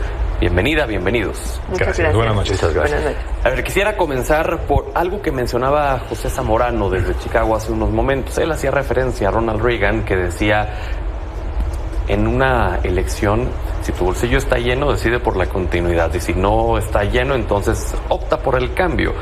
¿Ustedes creen que eso aplique en esta elección, Raquel? Pues yo creo que en el mundo polarizado en que estamos, y particularmente en Estados Unidos, y con esta forma partidista de ver el mundo, yo creo que tiene más que ver con los discursos que con lo propio económico. Por eso se ha declarado que migración es el tema número uno, porque el tema de migración está plagado de discursos, y discursos convincentes para ciertos sectores de la población que son válidos y que van ligados con la economía. Sin embargo, sí son es un tema social y que creo que va más dentro del tema de la polarización. Yo sinceramente creo que la economía sí es un tema principal y lo ha sido casi en todas las elecciones. Pero en este momento en particular, donde hemos visto tantos cambios en la campaña de los dos lados tan rápidamente, creo que se va a definir de otra manera. No creo que va a ser por la parte económica. Nathan, ¿qué opinas? Yo creo que es una cuestión de emociones. Sin duda alguna la economía importa, y si estuviera realmente mal afectaría negativamente, pero en un tema donde son claroscuros, porque sí hablaba el corresponsal ahorita de que todo está más caro, pero también nunca antes se habían creado tantos empleos en Estados Unidos como en esta administración. Entonces creo que hay muchos claroscuros ahí, y eso nos mueve al tema de las emociones y qué está pasando, y lo hemos visto a lo largo de la campaña. Ha sido una campaña de altibajos en cuanto a emociones, el atentado contra el candidato republicano, después que se baja el presidente de los Estados Unidos como candidato, y entonces van subiendo y bajando las emociones, y ninguno de esos dos hechos, por ejemplo, tienen que ver con la realidad económica, social ni política de Estados Unidos, y sin embargo mueven las encuestas, mueven las preferencias. Entonces creo que estamos en un momento donde la economía está bien para unos, mal para otros, pero en términos generales ahí va. Entonces se mueve a otro terreno, que es el de las emociones. ¿Dirías entonces que quien llegue con el momentum a la elección es el que se la lleva? El tema es cómo mantienes ese momentum. Sin duda ahorita estamos, hace 3 semanas el momentum lo traía Donald Trump con el atentado, su convención, con otro candidato, él se daba ya por ganador, después se le cambió el escenario por completo, la realidad es otra. Ahora quien trae el momentum, y lo hemos estado viendo, es Kamala Harris, por el Partido Demócrata, pero sin duda alguna no es, faltan varios meses. 72 días. Exacto, para las elecciones. Entonces, mantener ese momentum y cómo mantenerlo es donde va a estar realmente la incógnita. Richard. Yo creo que sí, definitivamente es un tema del bolsillo, es follow the money. Aunque hay elementos de emociones, como bien dices, Dave, en donde que el fentanilo, que si los mexicanos, que si China, todos esos no son temas tan económicos. Económico sí es el tema de los migrantes. Porque a fin de cuentas la historia que le venden a la mayoría de los gringos que viven en el Midwest es que van a venir mexicanos a quitarles sus trabajos. Todos sabemos perfectamente que son trabajos que nadie quiere hacer. Sí, pueden abrir 1000 posiciones en el campo, vengan ustedes a recoger las frambuesas, lo que tú quieras del campo, y no se va a presentar ni un solo gringo, sea blanco o negro. Los que nos presentamos somos los latinos. Sí, pero de todas formas les venden ese miedo de que en el Rust Belt, que es donde fabricaban los coches, todos los trabajos se perdieron por mexicanos. No es cierto, se perdieron por automatización y por robots. Sin embargo, es esa la idea que les ponen para meterles el miedo. Por ejemplo, en Texas el tema del fentanilo no se escucha, nadie habla de eso, porque realmente el problema no es serio en los estados republicanos. Este problema es más que nada en California, en Oregon, en ese lado de la costa oeste de Estados Unidos. Y ahí sí retumba mucho el tema del fentanilo, y los candidatos de alguna forma, sobre todo Trump, pues habla del tema de mandar misiles a México para pelear contra los cárteles. pero realmente el punto fundamental sí sigue siendo el bolsillo. Trascendemos más allá de los temas emocionales y creo que a fin de cuentas los americanos siempre votan con qué también les va a ir económicamente a ellos, y por eso Kamala ayer se centró tanto en el tema de controlar los precios de la vivienda, porque sabe que a fin de cuentas es el tema económico el que más mueve las elecciones. Tú decías, Raquel, que es el tema migratorio. En el tema migratorio, ¿cómo has visto a ambos candidatos? Bueno, a la candidata y al candidato. Bueno, me queda muy claro, ¿no? A Trump lo conocimos como candidato en el 2015, bajando la escalera de la Torre Trump, para decir que los mexicanos que viven en Estados Unidos son violadores. Entonces, ya partiendo de ahí, ya sabemos cuál es la posición de Donald Trump. ¿Qué piensa Kamala Harris? Lo dijo mucho en el discurso de ayer, ¿no? Es decir, son ciudadanos que están aquí, que están por el sueño americano, y yo soy hija de migrantes de los dos lados, ¿no? Entonces, ella también está planteando esa situación.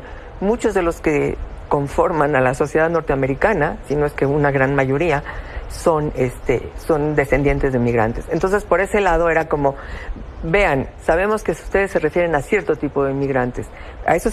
Por ese tipo de migrantes nosotros vamos a controlar la frontera, que ese es donde le están a ella reclamando que ella no tuvo esa fuerza para controlar la frontera. Y creo que más se refiere al tema de fentanilo y todo esto con el tema de la frontera, pero también a los del Triángulo del Norte de Centroamérica, que es Guatemala, Honduras y El Salvador, que están pasando por México para llegar hasta la frontera, etcétera, ¿no? Todo este tema no se trata de ahora de los migrantes mexicanos, sino de otro tipo de migrantes.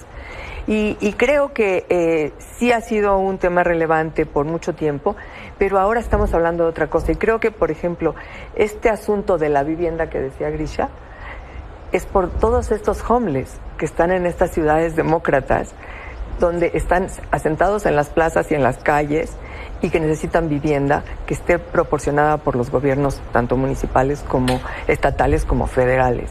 Y creo que va por ahí también, ¿no? Sí es un tema económico en ese sentido, pero más allá de si le alcanza para ir al súper o no le alcanza para ir al súper, hay más empleo.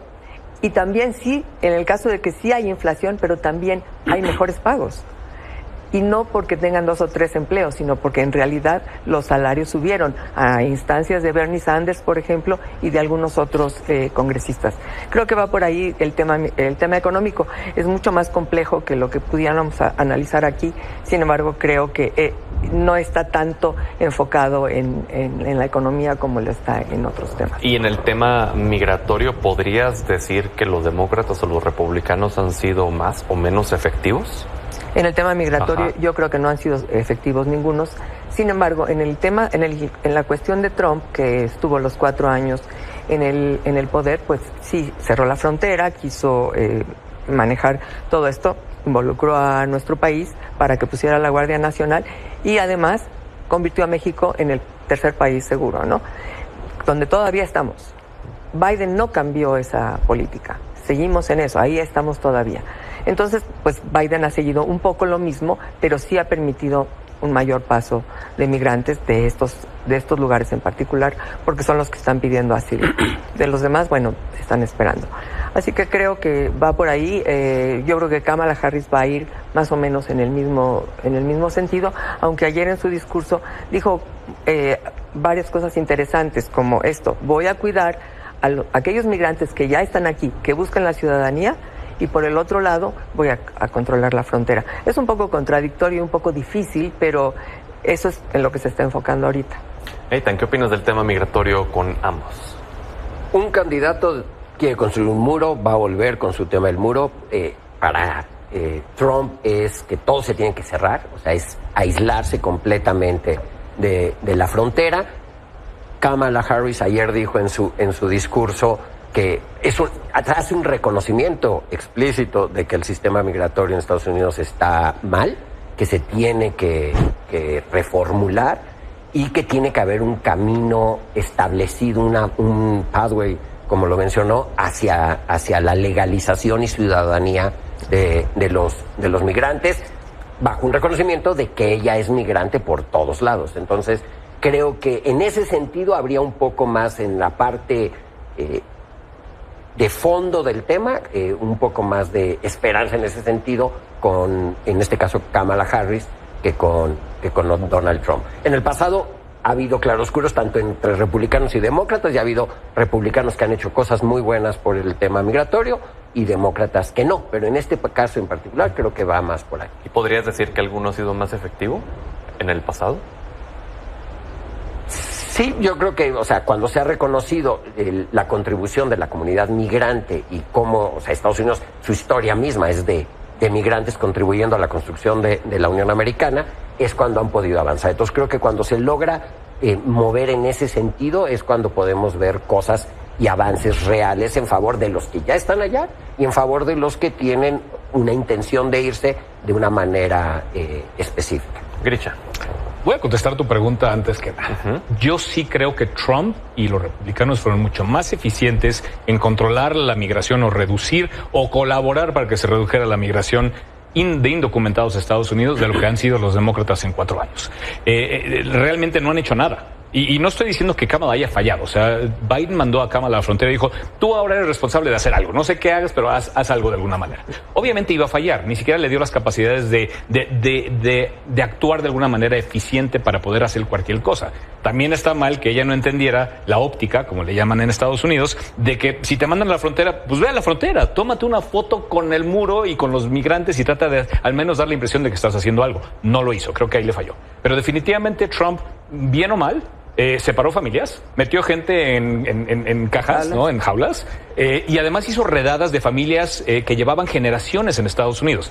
Hay 2 tipos de migrantes indocumentados en Estados Unidos. Los republicanos se enfocan en gente que ya lleva y contribuye a la economía americana durante muchas décadas, gente que ya está muy asentada, niños que no tienen, ni siquiera hablan el idioma de sus papás, no tienen nada que hacer en nuestros países. Ellos nacieron, crecieron allá y ya contribuyen de alguna manera a la economía. Y luego están los que acaban de llegar y los que han cometido algún delito, que es en los que se enfocó en su momento Obama y también Biden, que es, pues saquemos a los que acaban de llegar, no tienen nada que hacer, entraron de alguna manera indocumentados, y otros que cometieron delitos, obviamente hay que sacarlos. Los 2 sacaron grandes cantidades de personas. Sin embargo, sí hubo una reducción neta por el miedo que de alguna forma metió Trump en la frontera. A ver, si me dices, ¿me vas a quitar a mi hijo? Pues no voy a ir, no importa qué tan mal esté la situación en el país. ¿De acuerdo? Entonces la respuesta es creo que sí los republicanos hicieron mucho y que los demócratas perdieron 4 años prácticamente y no hicieron prácticamente nada en la frontera. Cuando hablamos de polarización, creo que Estados Unidos es el ejemplo perfecto de un país polarizado. De un país en donde, por un lado, también hay mucho pensamiento a la antigua, por decirlo de alguna forma, y mucho pensamiento progresista. Les pregunto a los 3, ¿Estados Unidos está preparado para tener a una mujer en la presidencia? Raquel. Pues es una pregunta muy importante, y por eso el día de ayer en particular, este último, el 4º día, toda la narrativa era sobre mujeres. Hablaba... Kamala Harris habló de su mamá, lo mismo que la hermana, obviamente, y vimos cómo se repetía el tema. Mi mamá me ayudó, mis sobrinas están aquí, ellas tienen tienen el mismo derecho que todos los demás. Y en los días anteriores Hillary Clinton habló de su propia mamá, Michelle Obama habló de su mamá. Es decir, son mujeres que no tuvieron esta oportunidad, y esta oportunidad se las vamos a dar a las nuevas generaciones a partir de Kamala Harris. Esa sería un poco la narrativa que yo entendí ayer y me pareció fundamental. De hecho, me pareció bonita, ¿no? Me pareció como llena de atractivo, estética, etcétera, ¿no? Nada más la pura narrativa. Así que yo sí creo que están listos, lo quisieron mostrar ayer. Es cosa de que les den permiso, ¿no? Que la gente abra las posibilidades de que vayan y voten por ellos. Se habla mucho de que son misóginos en Estados Unidos y que no van a ir a votar por mujeres, que se va a dar este tema que se llama en opinión pública de Trump-Bradley Effect. Es decir, que a ti te preguntan, ¿votarías por una mujer? Y tú dices que sí, pero en realidad vas y votas por el hombre, ¿no? Porque no te quieres ver misógino. Y ese sería uno de los casos en que podría darse. Yo espero que no, pero un tema interesante y que es particularmente importante como un tema cultural que se está dando es el tema del aborto. Y fue debido a los 3 jueces que nombró Trump a la Suprema Corte que el Roe versus Wade, esta ley general que era para todo el país, The Law of the Land, donde el aborto era permitido en todo el país, estos jueces lo echaron para atrás y lo mandaron a los estados.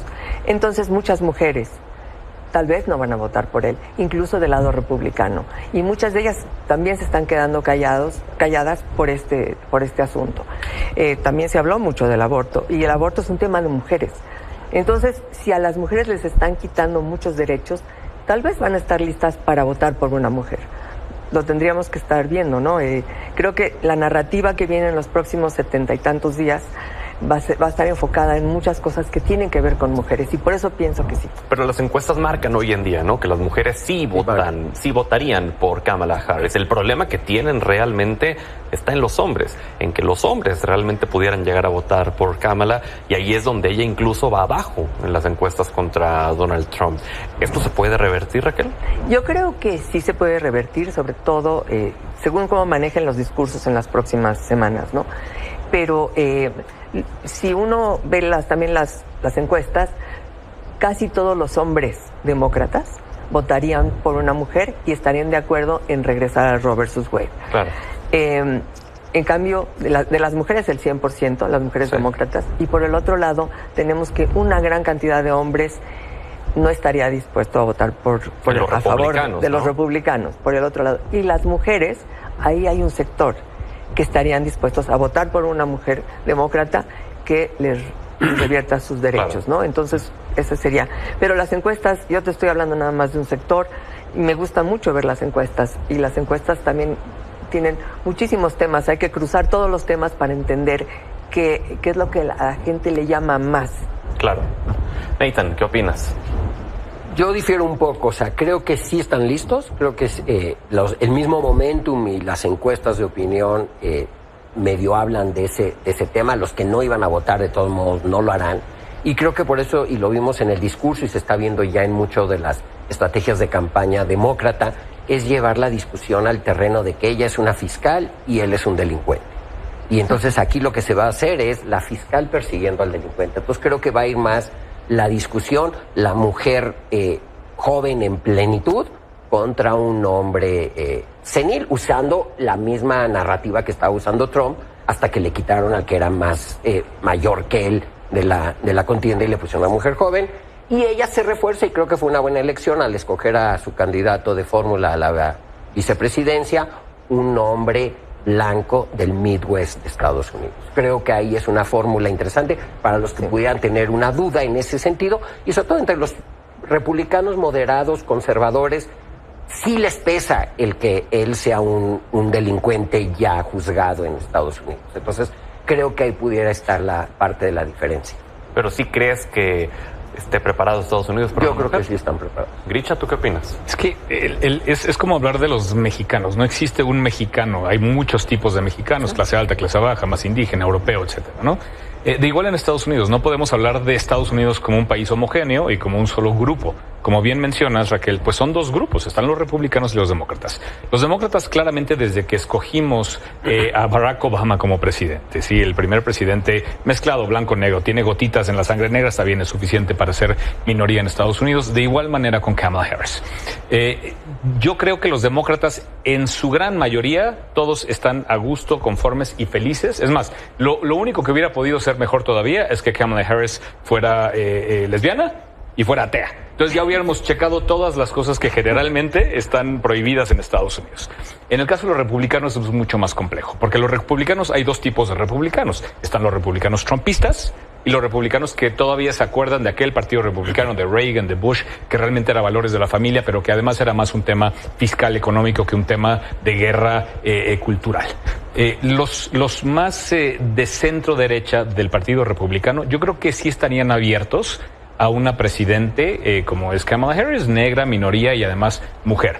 Los trumpistas no saben ni por dónde pegarle, porque claramente saben, ya le dijeron que es una candidata DEI, sí, diversidad, equidad e inclusión, y trataron al principio como de pegarle, es que es mujer, es que es de minoría, pero inmediatamente se les revirtió eso porque muestra claramente que la mayoría de los republicanos trumpistas son misóginos, son xenofóbicos, son homofóbicos, son todas esas cosas que ellos saben perfectamente que son, y ellos definitivamente no están listos. Ahora, si sumamos la gran parte de los demócratas con los republicanos, como los Republicans for Harris, ¿no? Que sí entienden que les están quitando su partido, les están quitando su país y que debemos ya pues movernos hacia adelante, dejar tanto odio y tanto veneno que escupe Trump todo el tiempo.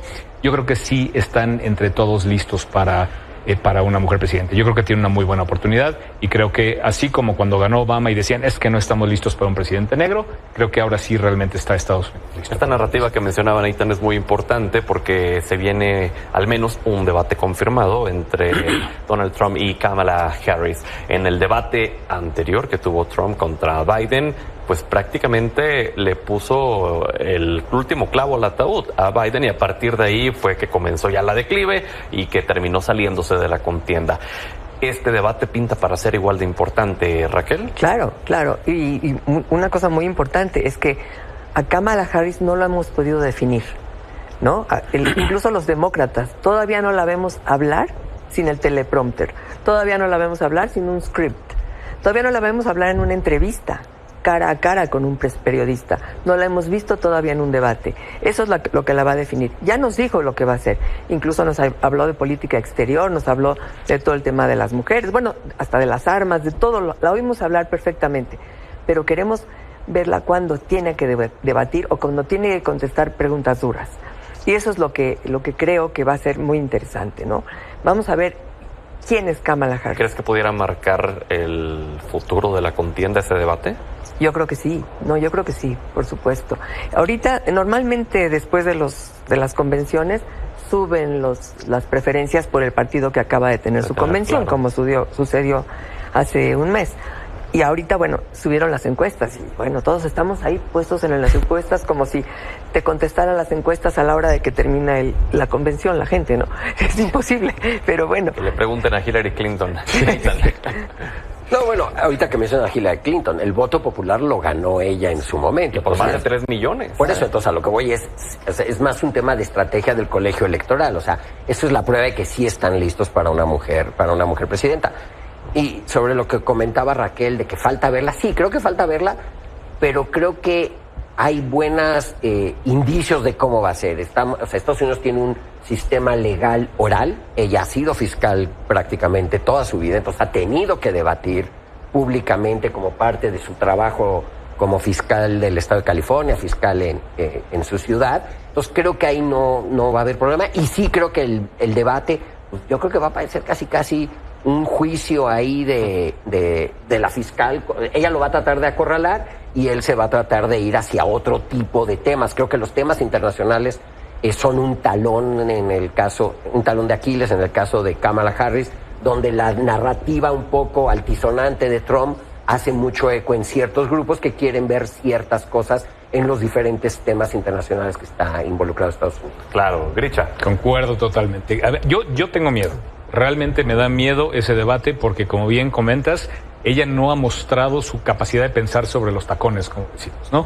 Ella tiene un teleprompter, se desenvuelve muy bien, pero Trump es el tipo de persona que ha mostrado que en el momento puede decir lo que se le ocurra y además nadie lo va a culpar. Ya lo conocemos, sabemos muy bien qué va a decir, cómo se va a comportar. No hay nada que pueda hacer mal Trump en el debate. La que tiene todo que perder aquí, sin duda, es Kamala Harris. Y como bien dices, no hemos visto cómo se desenvuelve en ese tipo de espacio en donde tiene que pensar en una respuesta inmediatamente y sacarla, pues ahora sí que de su sombrero. El debate que más me interesa a mí es el de los vicepresidentes. Ese sí, de Vance y Walz, porque son personas que vienen del mismo lugar, del mismo background, hablan a la misma gente y ahí sí no sé realmente qué esperar de ese debate, pero creo que va a definir mucho.